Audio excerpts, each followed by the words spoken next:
ನಮಸ್ಕಾರ ಮತ್ತೊಮ್ಮೆ. ಸ್ವಲ್ಪ ಮಧ್ಯದಲ್ಲಿ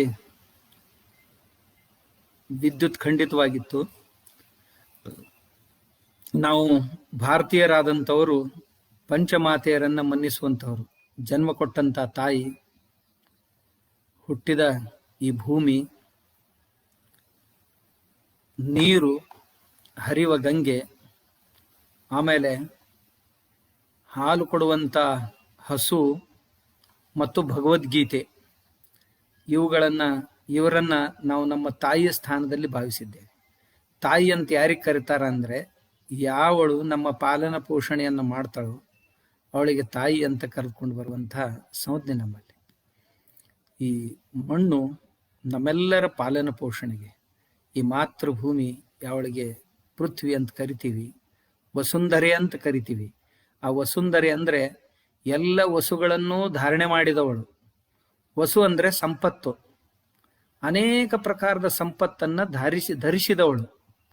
ನೋಡ್ರಿ, ಸಸ್ಯ ಸಂಪತ್ತನ್ನ ಧಾರಣೆ ಮಾಡಿದಾಳೆ, ಜಲ ಸಂಪತ್ತನ್ನ ಧಾರಣೆ ಮಾಡಿದಾಳೆ, ಖನಿಜ ಸಂಪತ್ತನ್ನ ಧಾರಣೆ ಮಾಡಿದಾಳೆ, ಆಮೇಲೆ ಬೇರೆ ಬೇರೆ ಪ್ರಕಾರದ ಎಲ್ಲ ಜೀವಗಳನ್ನ ಧರಿಸಿದ್ದಾಳೆ. ಅವಳೇ ಧರಿಸಿದಾಳೆ. ಅವಳ ಗರ್ಭದಲ್ಲೇ ಎಲ್ಲರೂ ಬದುಕ್ತಾ ಇದ್ದಾರೆ. ಅವಳ ಗರ್ಭದಲ್ಲಿ, ಆಮೇಲೆ ಅವಳು ಮೇಲೆ ಬೆಳೆಸಿಕೊಟ್ಟಂತ ಅನ್ನವನ್ನು ಉಂಡುಕೊಂಡು ಕೋಟಿ ಕೋಟಿ ಜೀವರು ಬದುಕ್ತಾ ಇದ್ದಾರೆ. ಅವಳ ಅನ್ನನೇ ಕೊಡದೇ ಇದ್ರ ರಕ್ತನೇ ಆಗ್ತಿರ್ಲಿಲ್ಲ, ರಕ್ತದಿಂದ ವೀರ್ಯನೇ ಆಗ್ತಿರ್ಲಿಲ್ಲ, ಅದರಿಂದ ನಮ್ಮಂಥವ್ರ ಉತ್ಪತ್ತಿನೂ ಆಗ್ತಿರ್ಲಿಲ್ಲ. ಆದ್ದರಿಂದ ಇವೆಲ್ಲವುಗಳಿಗೂ ಮೂಲವಾಗಿರುವುದರಿಂದ ಅವಳಿಗೆ ತಾಯಿ ಅಂತ ಕರ್ಕೊಂಡು ಬರುವಂಥ ರೂಢಿ ನಮ್ಮಲ್ಲಿದೆ. ಆ ಮಾತೃಭೂಮಿಯೇ ಅಂತ ತಿಳ್ಕೊಂಡು ನಾವು ಯಾವುದೇ ಕಾರ್ಯ ಮಾಡಬೇಕಾದ್ರೂ ಸಹಿತ ಅವಳಿಗೆ ಪೂಜೆ ಮಾಡಿ ಅಂತ ಹೇಳಲಿಲ್ಲ. ನಮ್ಮ ಹಿರಿಯರು ಮಕ್ಕಳಿಗೆ ಎದ್ದು ಕೂಡಲೇ ಒಂದು ಶ್ಲೋಕ ಅನ್ಲಿಕ್ಕೆ ಹೇಳ್ತಿದ್ರು.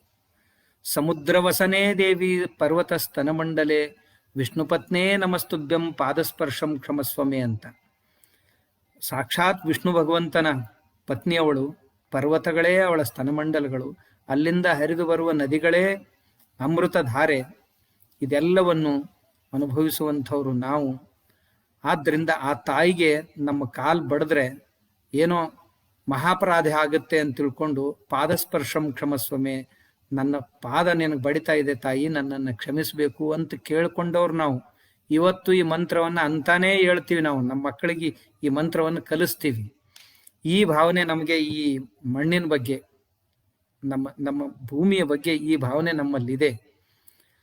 ಆದ್ದರಿಂದ ನಾವು ಭಾರತೀಯರು ಇದಕ್ಕಿಂತಲೂ ಶ್ರೇಷ್ಠ ಇನ್ಯಾವುದೂ ಇಲ್ಲ. ಏನೇ ಕಾರ್ಯ ಮಾಡಬೇಕಾಗಿದ್ರು ಸಹಿತ ನಾವು ಭೂಮಿಯನ್ನು ಪೂಜಿಸಿಯೇ ಮಾಡ್ತೀವಿ. ಒಬ್ಬ ಮನೆ ಕಟ್ಟಬೇಕಾಗಿದ್ರೆ ಭೂಮಿ ಪೂಜೆ ಅಂತ ಮಾಡ್ತಾನೆ. ಒಬ್ಬ ಮನೆಯಲ್ಲಿ ಒಳಗೆ ಸೇರ್ಬೇಕಾಗಿದ್ರೆ ಆ ವಾಸ್ತು ಅಂದ್ರೆ ಆ ಜಾಗೆ ಪೂಜೆ ಮಾಡಿನೇ ಅದರಲ್ಲಿ ಹೋಗ್ತಾನೆ.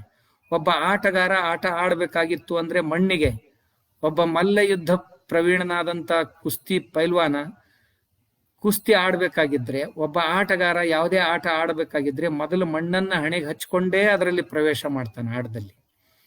ಕೃಷಿಕ ತನ್ನ ಕೃಷಿ ಚಟುವಟಿಕೆಗಳನ್ನ ಮಾಡಬೇಕಾಗಿದ್ರೆ ಮೊಟ್ಟ ಮೊದಲು ಭೂಮಿ ಪೂಜೆಯನ್ನ ಮಾಡಿ, ತನ್ನ ಹೊಲದ ಪೂಜೆಯನ್ನ ಮಾಡಿಯೇ ಹೊಲದಲ್ಲಿ ಪ್ರವೇಶ ಮಾಡ್ತಾನೆ.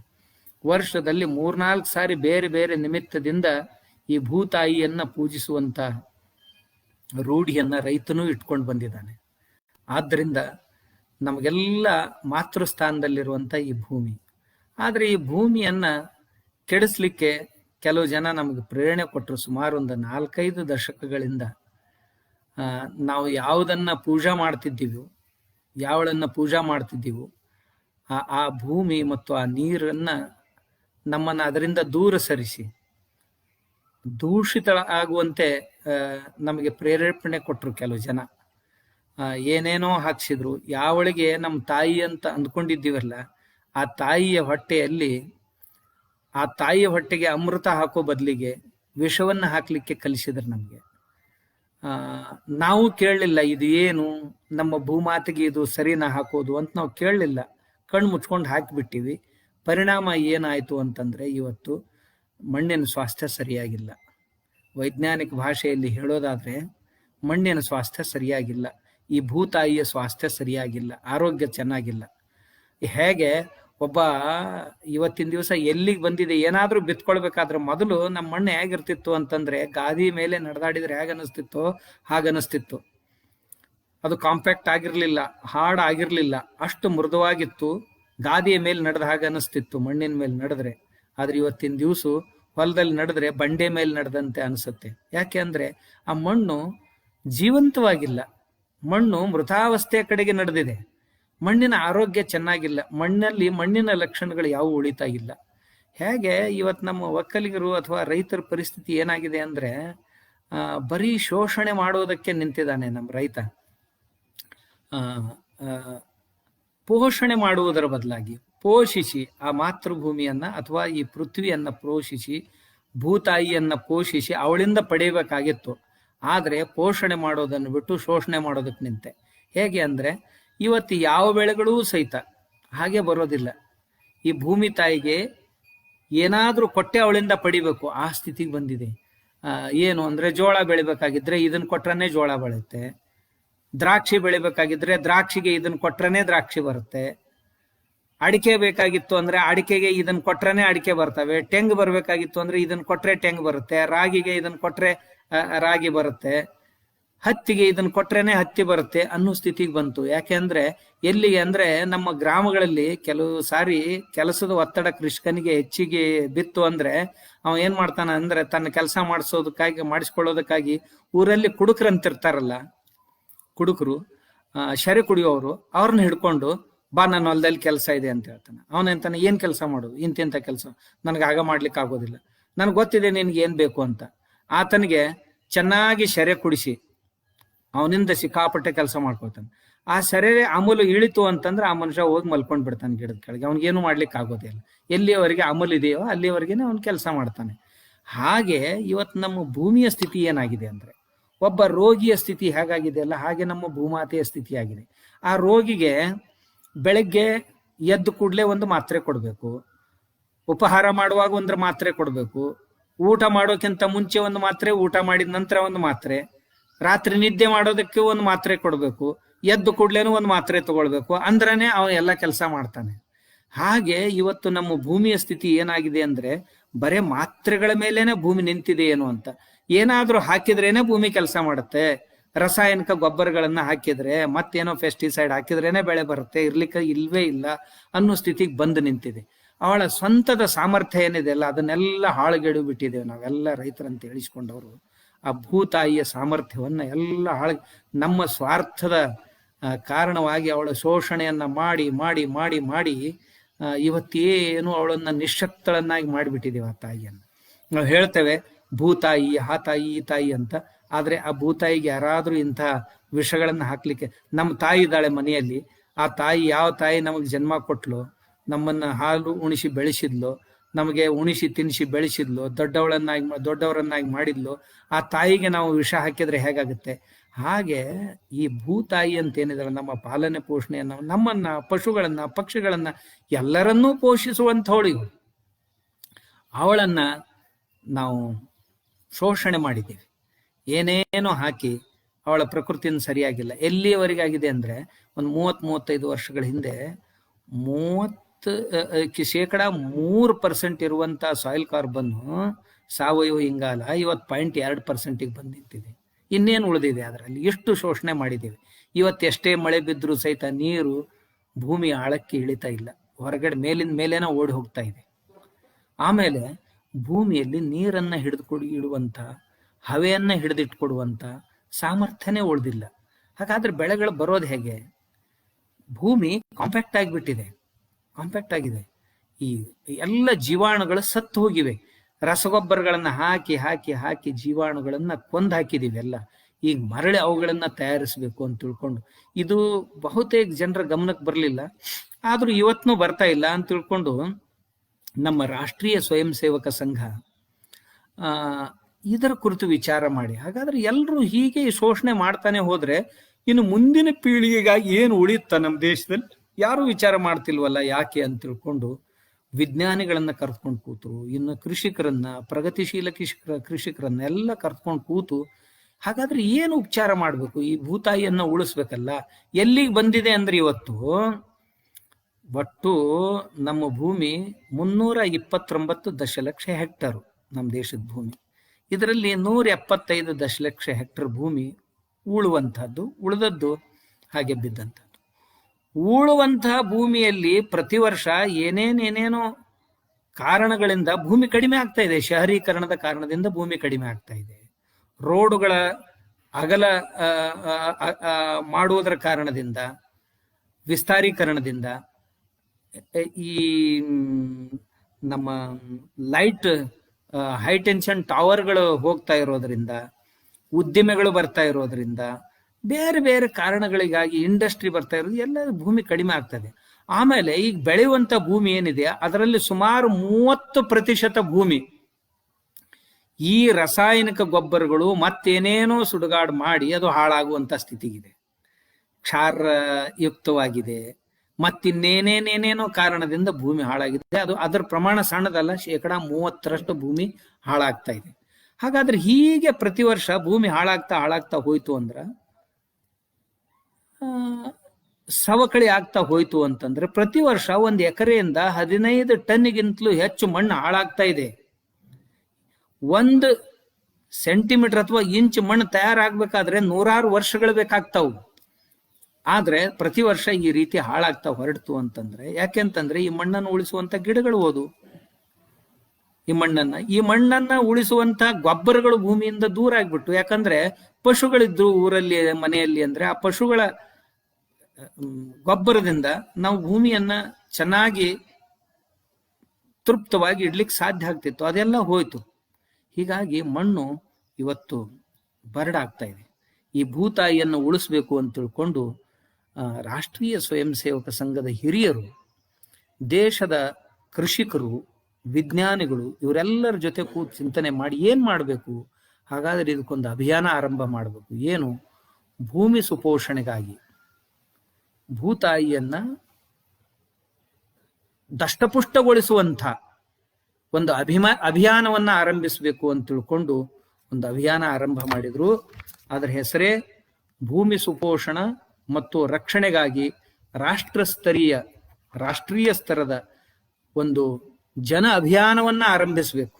ಹಳ್ಳಿಗಳಲ್ಲಿ ಹೋಗ್ಬೇಕು, ಊರುಗಳಲ್ಲಿ ಹೋಗ್ಬೇಕು, ರೈತರಲ್ಲಿ ಜಾಗೃತಿ ಉಂಟು ಮಾಡಬೇಕು. ನಮ್ಮ ಭೂಮಿ ಹೇಗೆ ಹಾಳಾಗ್ತಾ ಇದೆ, ಇದನ್ನು ಉಳಿಸುವ ಬಗೆ ಏನು, ಇದರ ಬಗ್ಗೆ ಚಿಂತನೆ ಚರ್ಚೆಗಳನ್ನ ಏರ್ಪಡಿಸಬೇಕು.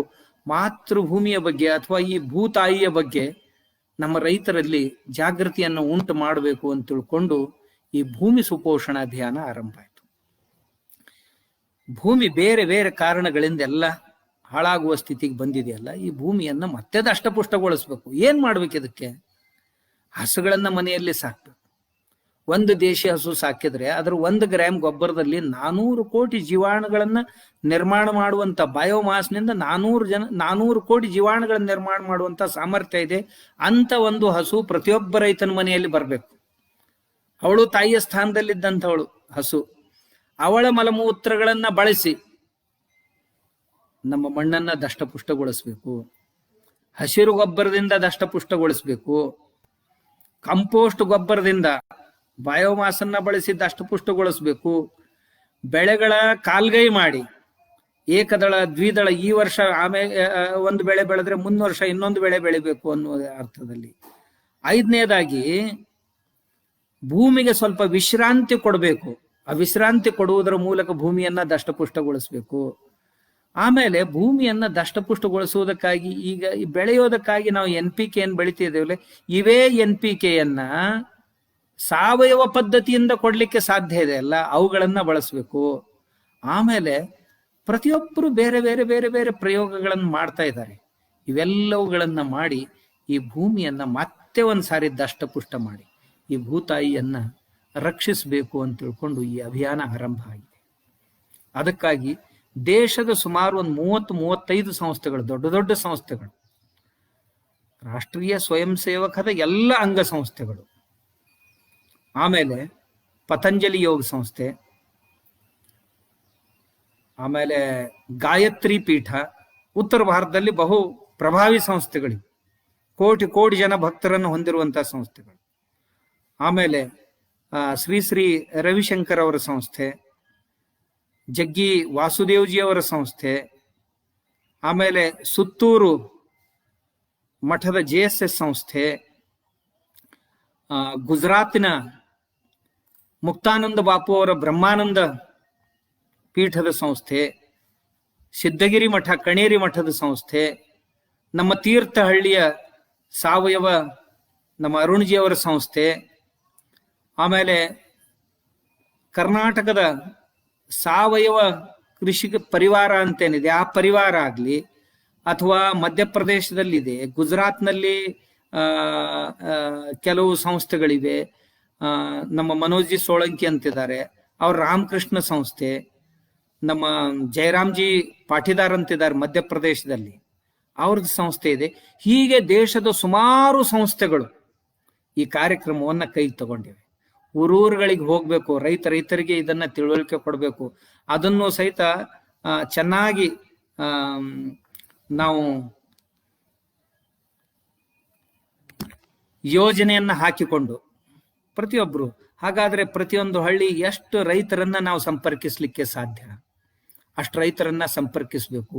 ಆ ಊರಿನಲ್ಲಿ ಭೂಮಿ ತಾಯಿಯ ಬಗ್ಗೆ ಭಕ್ತಿಭಾವ ಹುಟ್ಟುವಂತೆ ಮಾಡಿ ಅವಳ ಶೋಷಣೆಯನ್ನ ನಿಲ್ಲಿಸಿ ಪೋಷಣೆಯನ್ನ ಆರಂಭಿಸಬೇಕು ಅಂತ ತಿಳ್ಕೊಂಡು ಪ್ರತಿ ಹಳ್ಳಿಗಳಲ್ಲಿ ಹೋಗಿ ಎಷ್ಟು ಜನ ರೈತರು ಸಿಗ್ತಾರೋ ಅಷ್ಟು ಜನ ರೈತರನ್ನ ಕರ್ಕೊಂಡು ಆ ರೈತರಿಗೆ ವಿನಂತಿ ಮಾಡಿಕೊಂಡು, ನೀವೆಲ್ಲ ನಿಮ್ಮ ಹೊಲದಿಂದ ಒಂದೊಂದು ಬೊಗಸೆ ಮಣ್ಣನ್ನು ತರಬೇಕು.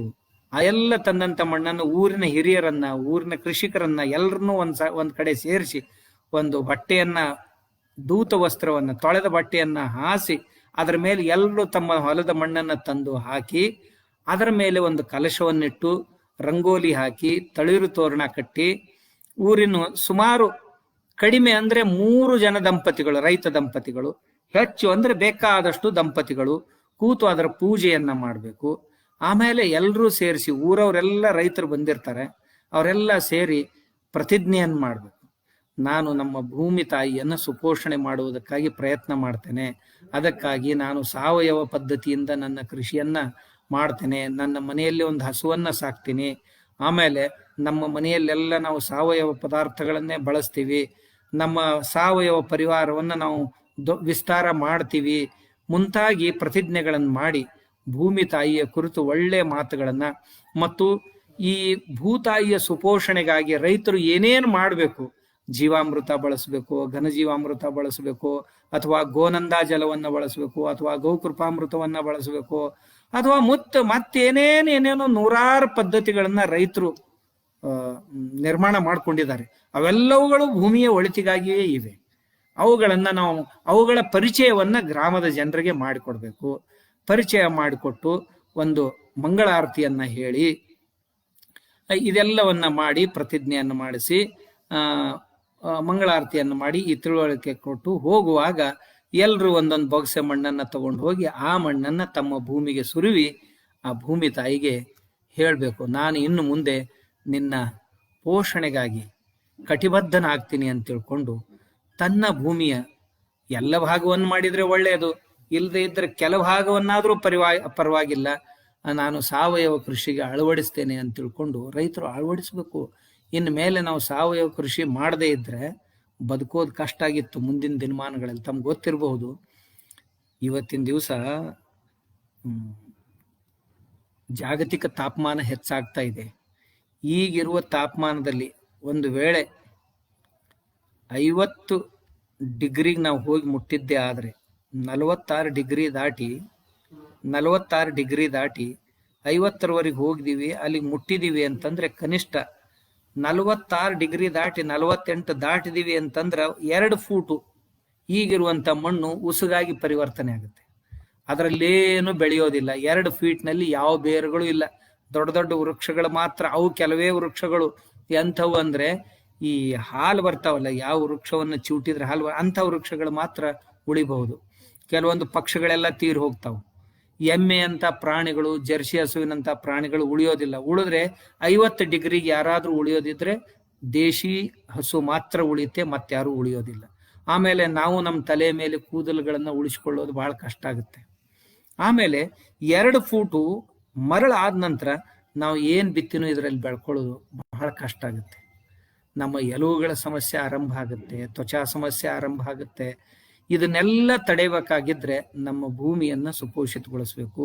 ನಾವು ಪ್ರತಿಯೊಬ್ಬರು ನಮ್ಮ ಹೊಲಗಳಲ್ಲಿ 1 ಎಕರೆ ಭೂಮಿಯಲ್ಲಿ ಕನಿಷ್ಠ 25 ಮರಗಳನ್ನ ಇಟ್ಕೊಳ್ಬೇಕು.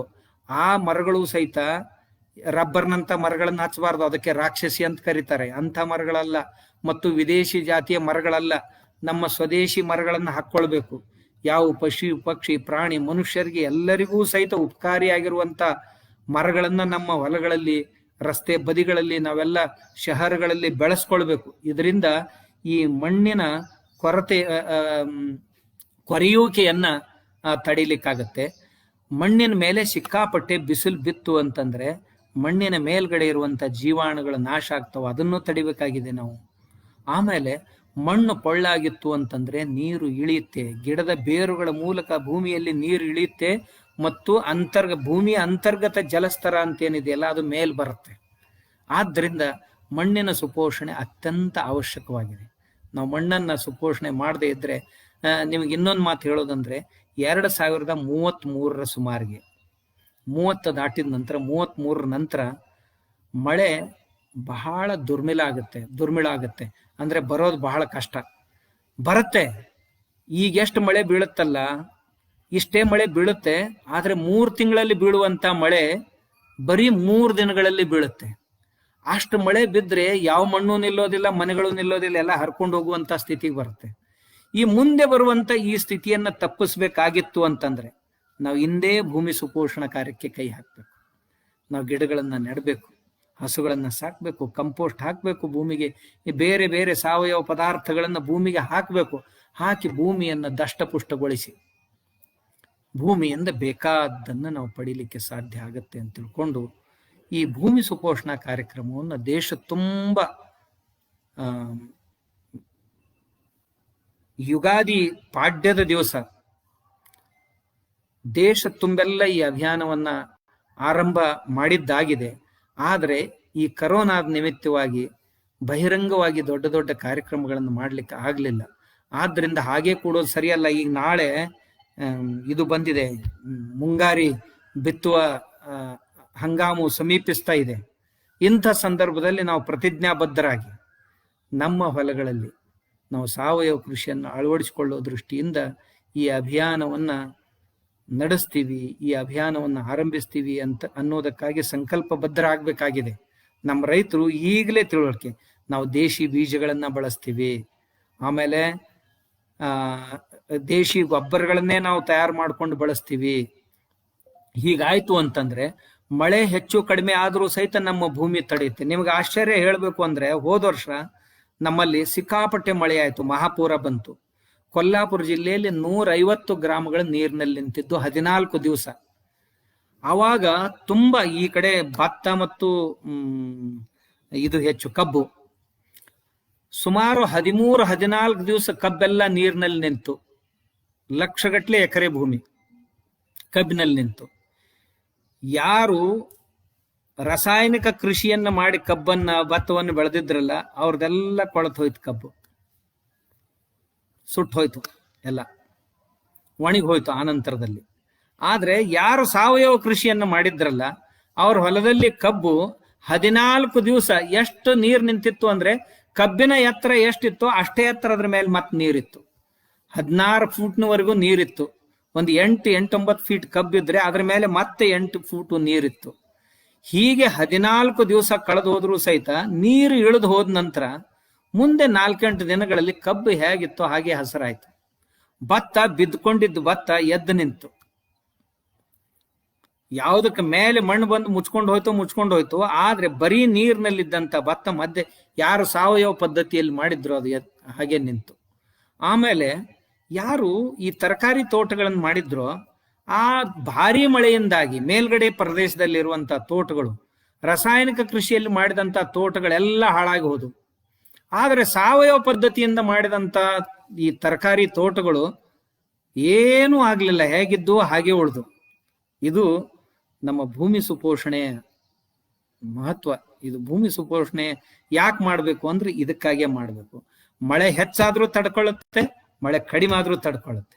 ಮಳೆ ಸ್ವಲ್ಪ ನೀರು ಕಡಿಮೆ ಆದ್ರೂ ಸಹಿತ ನೀರು ಇಟ್ಟುಕೊಳ್ಳುವಂತ ಸಾಮರ್ಥ್ಯ ಅದರಲ್ಲಿ ಹೆಚ್ಚಿರೋದ್ರಿಂದ ಅದು ತನ್ನ ಬೆಳೆಗೆ ಬೇಕಾದಷ್ಟು ನೀರನ್ನ ಸಾವಕಾಶವಾಗಿ ಕೊಡ್ತಾ ಇರುತ್ತೆ. ಆದ್ದರಿಂದ ನಾವೆಲ್ಲ ಈ ಭೂಮಿ ಸುಪೋಷಣಾ ಕಾರ್ಯಕ್ರಮವನ್ನ ಹಮ್ಮಿಕೊಳ್ಬೇಕು. ಗ್ರಾಮಗಳಲ್ಲಿ ರೈತರು ಇದನ್ನ ಯಾರು ಇನ್ನೊಬ್ಬರಿಗೆ ಹೇಳೋದಲ್ಲ, ರೈತರು ಒಬ್ರು ಇನ್ನೊಬ್ಬರಿಗೆ ಹೇಳಬೇಕು.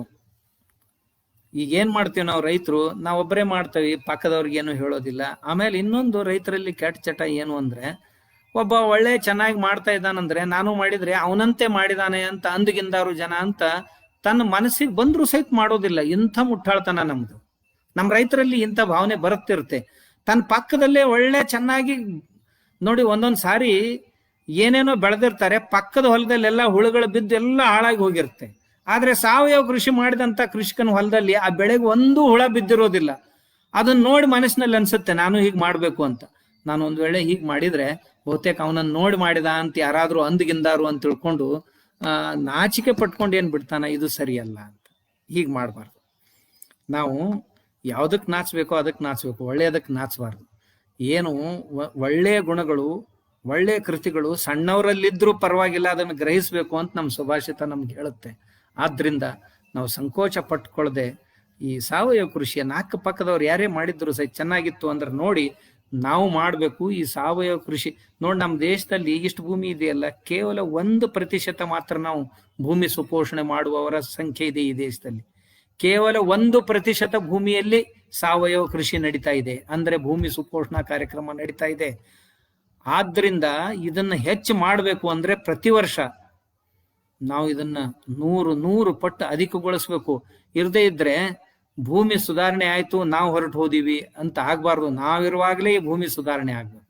ಗ್ರಾಮಗಳಲ್ಲಿಯೂ ಸಹಿತ ಪ್ರತಿಯೊಬ್ರು ನಮ್ಮ ಹೊಲ ಇರದೇ ಇದ್ರೂ ಸರಿ ಹೊಲ ಇರದೇ ಇದ್ದಂಥವ್ರು ಸಾವಯವ ಪದಾರ್ಥಗಳ ಬೇಡಿಕೆಯನ್ನು ಇಡಬೇಕು. ಅಂದ್ರೆ ಈ ಕಡೆ ಸಾವಯವ ಕೃಷಿಕರ ಸಂಖ್ಯೆ ಹೆಚ್ಚಾಗುತ್ತೆ.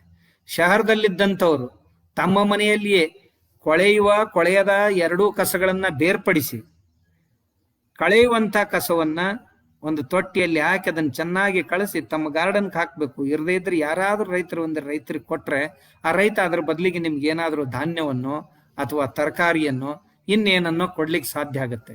ಆದ್ರಿಂದ ನಾವೆಲ್ಲರೂ ಶಹರದಲ್ಲಿರುವವರೇ ಆಗ್ಲಿ, ಗ್ರಾಮೀಣ ಪ್ರದೇಶದಲ್ಲಿರುವವರಾಗ್ಲಿ, ಸಾವಯವನ್ನ ಪ್ರೀತಿಸ್ಬೇಕು, ಭೂಮಿ ಸುಪೋಷಣೆಯನ್ನ ಪ್ರೀತಿಸ್ಬೇಕು, ಭೂಮಿಗೆ ಯಾವಾಗ್ಲೂ ಒಳ್ಳೆಯದನ್ನ ಕೊಡುವಂತ ಪ್ರಯತ್ನ ಮಾಡ್ಬೇಕು, ಗಿಡಗಳನ್ನ ನೆಡುವಂತ ಪ್ರಯತ್ನ ಮಾಡ್ಬೇಕು ನಾವು.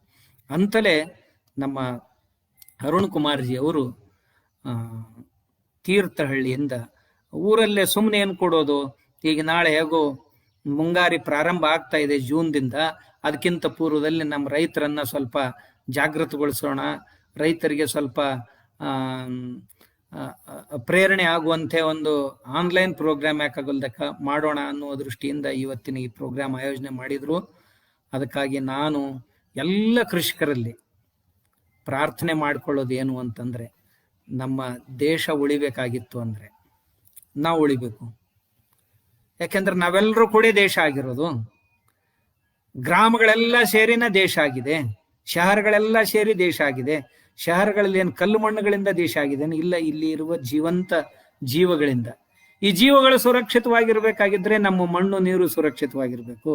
ಮಣ್ಣು ನೀರು ಸುರಕ್ಷಿತವಾಗಿರ್ಬೇಕಾಗಿದ್ರೆ ರಸಾಯನ ಮುಕ್ತ ಆಗ್ಬೇಕು.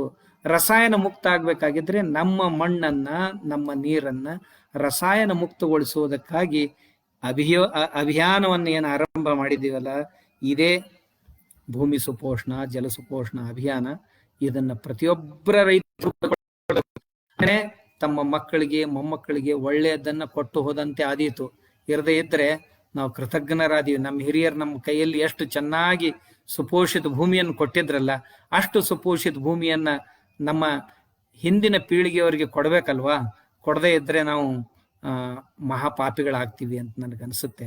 ಆದ್ದರಿಂದ ಎಲ್ಲ ರೈತರಲ್ಲಿ ನನ್ನ ಪ್ರಾರ್ಥನೆ ಏನು ಅಂದ್ರೆ, ಈ ರಾಷ್ಟ್ರವನ್ನ ಬಲಶಾಲಿಗೊಳಿಸ್ಬೇಕಾಗಿದ್ರೆ, ಈ ರಾಷ್ಟ್ರವನ್ನು ಉಳಿಸ್ಬೇಕಾಗಿದ್ರೆ ಕೇವಲ GDP ಬೆಳೆಸ್ಬೇಕು ಅಂತ ಉದ್ಯಮಿಗಳಿಂದ ಬೆನ್ನತ್ತಿದ್ರೆ ಅಲ್ಲ. ಉದ್ಯಮಿಗಳು ಬೇಕು, ಅದು ಕೃಷಿ ಆಧಾರಿತನೇ. ಅವೆಲ್ಲವುಗಳಿಗೂ ಆಧಾರವಾಗಿದ್ದು ಅನ್ನ ಚೆನ್ನಾಗಿದ್ರೆ ತಾನೇ ಎಲ್ಲವೂ ಚೆನ್ನಾಗಿರೋದು. ಆದ್ರಿಂದ ಎಲ್ಲರೂ ಈ ಕಡೆ ಗಮನ ಹರಿಸ್ಬೇಕು. ಇಡೀ ದೇಶವೇ ಗಮನ ಹರಿಸಿ ಮೊದಲು ಈ ಭೂಮಿಯನ್ನು ಉಳಿಸ್ಬೇಕು, ಭೂತಾಯಿಯನ್ನ ಸುಪೋಷಿತಗೊಳಿಸ್ಬೇಕು. ಅಂದ್ರನೇ ರಾಷ್ಟ್ರ ಸುಪೋಷಿತ ಆಗೋದು, ರಾಷ್ಟ್ರ ಬಲಶಾಲಿ ಆಗೋದು. ನಮ್ಮೆಲ್ಲರ ಬಲ ಅನ್ನದಲ್ಲಿದೆ, ಅನ್ನದ ಬಲ ಭೂಮಿಯಲ್ಲಿದೆ. ಭೂಮಿ ಬಲವಾಗಿದ್ದರೆ ತಾನೇ ಒಳ್ಳೆ ಅನ್ನ, ಬಲಿಷ್ಠ ಅನ್ನ ಬರೋದು. ಒಳ್ಳೆ ಅನ್ನ, ಸತ್ವಪೂರ್ಣ ಅನ್ನ ತಿಂದ್ರೆ ತಾನೇ ನಾವೆಲ್ಲ ಬಲಿಷ್ಠರಾಗೋದು. ಆದ್ರಿಂದ ನನ್ನ ಪ್ರಾರ್ಥನೆ ಏನು ಅಂದರೆ ಎಲ್ಲ ರೈತರಲ್ಲಿ, ರೈತ ಬಾಂಧವರಲ್ಲಿ, ಭಗಿನಿಯರಲ್ಲಿ ಪ್ರಾರ್ಥನೆ ಏನು ಅಂತಂದ್ರೆ ಒಂದು ಪ್ರತಿಜ್ಞೆ ಮಾಡೋಣ. ನಾವು ಈ ಭೂಮಿ ಸುಪೋಷಣೆಗಾಗಿ ಕಟಿಬದ್ಧರಾಗ್ತೀವಿ ಅಂತಕ್ಕಂಥದ್ದು.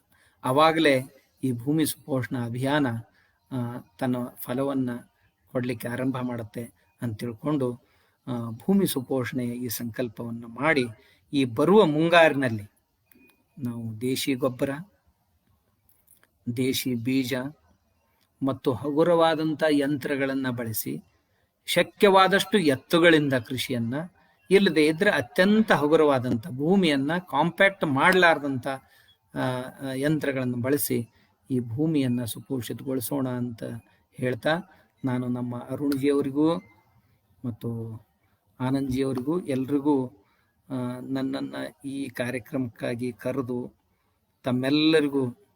ತಮ್ಮೆಲ್ಲರ ದರ್ಶನವನ್ನು ಅಂತರ್ಜಾಲದ ಮೂಲಕವಾಗಿ ಮಾಡಿಕೊಟ್ಟಂಥ ಅವರಿಗೆ ಧನ್ಯವಾದಗಳನ್ನು ಹೇಳ್ತೇನೆ. ನಮಸ್ಕಾರ.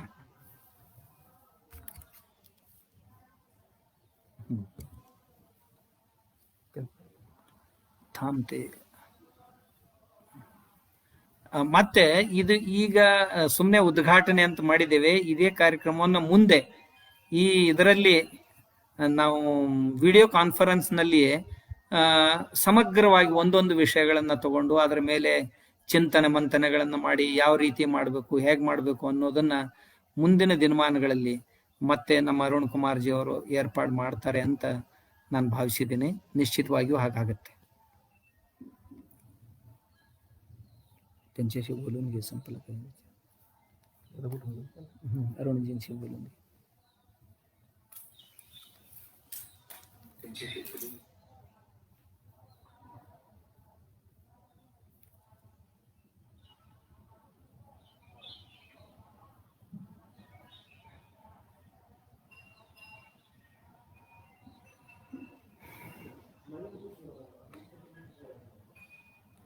ಏನಾದರೂ ಪ್ರಶ್ನೆಗಳಿದ್ರೆ ಮುಂದಿನ ಸತ್ರದಲ್ಲಿ ನೋಡೋಣ.